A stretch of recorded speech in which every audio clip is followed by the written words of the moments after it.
uko byatangiye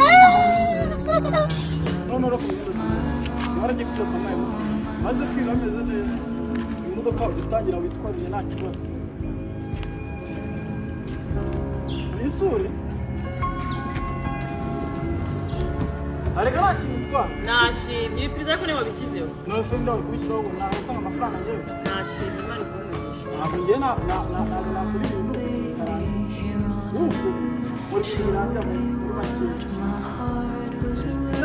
imodoka ni yawe ugende we ukuri kw'imana n'ibanga ayiziga kwishyura amafaranga imodoka ni y'abana na radiyo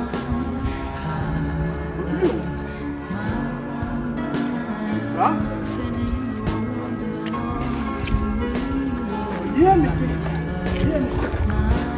imodoka ntabwo ari yanyu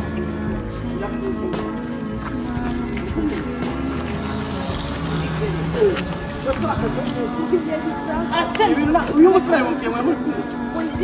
Yesu,